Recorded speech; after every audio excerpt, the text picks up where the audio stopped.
Greetings to all the participants in the student conference. It's been a pleasure to be here. My name is Jonathan Elkind.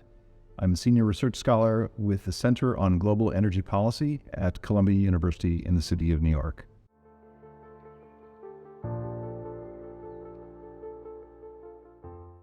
Look, I am an unabashed supporter of any student-organized event. I think it is very important when one is in higher education to start contemplating the reality, which is that you go from there to the workforce in most cases.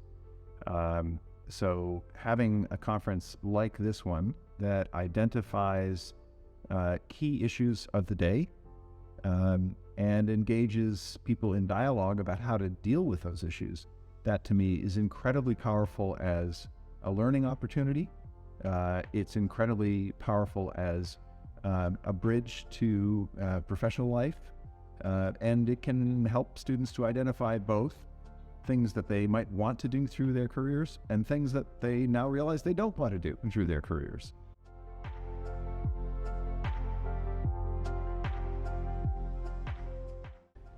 Well, I think the most important thing is, particularly in a US-EU or US-Europe context, to realize both that Europe has been through, in the last year plus, an extraordinarily difficult time.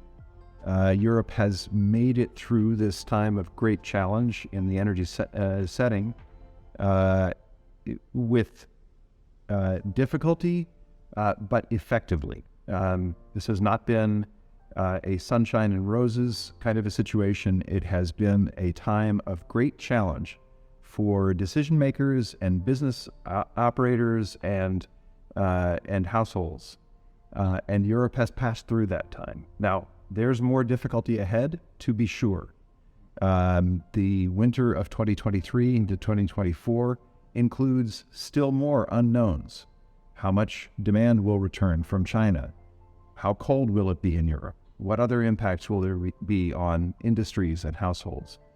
But I think the fundamental point that came through in our discussion just now is that Europe's situation is challenging, but Europe has huge potential and huge opportunities to move ahead in a very constructive, very progressive way.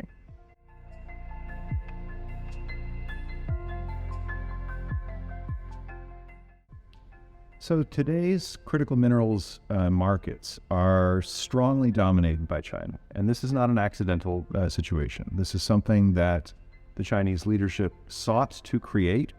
So they have engaged in those markets very, very actively with heavy investments, at times with non-market behaviors, which frankly are not very popular in either Europe or the United States.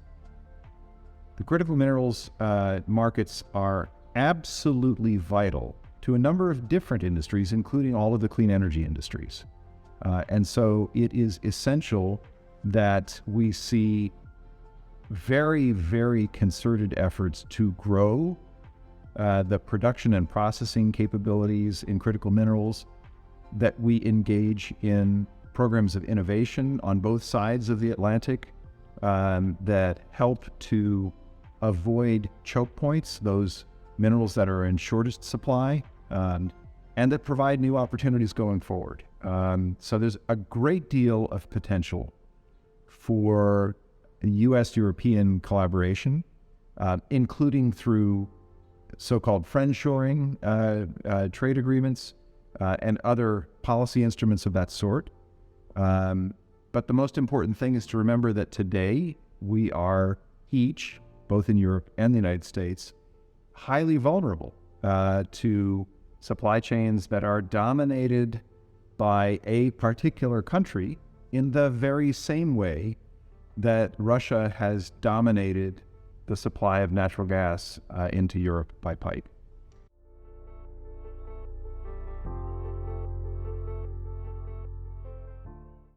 I don't think so. I think that there are real pressures on free trade, and this is a topic that I've written about as recently as last week. Some of those pressures reflect the reality that the performance of the World Trade Organization in, for example, the last couple of decades has not resulted in some of the claimed benefits of free trade. WTO accession by China 20 years ago was not followed by an increase in true market access for non-Chinese companies in the Chinese market. It did not result in the rising of standards for labor protection, environmental protection, even basic human rights, if one looks at the Xinjiang region.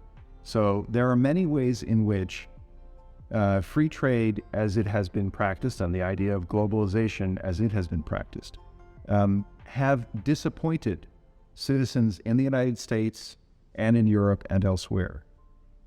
What is now required is to remember and to hold in one's mind two contradictory ideas that have to be borne in mind at the same time. Trade brings benefits in terms of the speed of dissemination of different products, including clean energy products. So trade in that sense is essential for climate solutions.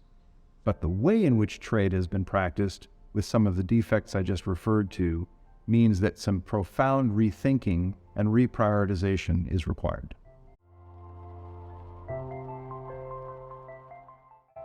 It's my pleasure. Thank you.